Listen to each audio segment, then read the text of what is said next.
So if we're thinking about democracy, if we're thinking about how to make communities safe for participants, that we continually rehearse the conditions under which democracy can be lived. So if we're living in a tyrannical dictatorship, we can just work within that. We can practice. We can continually work within that to rehearse what justice would look like.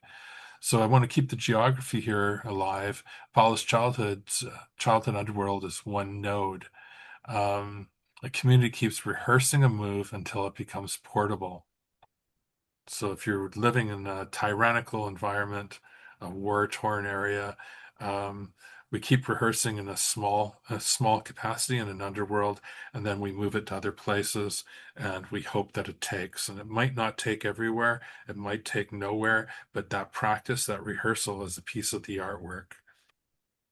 I think also, I go back to Adriana's work, and, she basically was working with participants who were potentially still in danger. There's danger all the time in a country where 120,000 people have been disappeared, and there's one person who still disappears every day.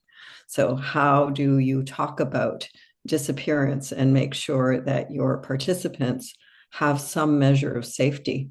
So that changes, for example, consent forms and documentation.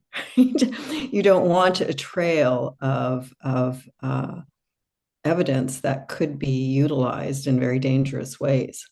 So people, I think, in terms of that rehearsal, get really creative in war zones or places of continued danger in how to still access imagination, because imagination becomes quite deprived in places of ongoing conflict, which is why these places and spaces, collapsible, hidden, are so relevant to our, I think, survival, and also our having the world be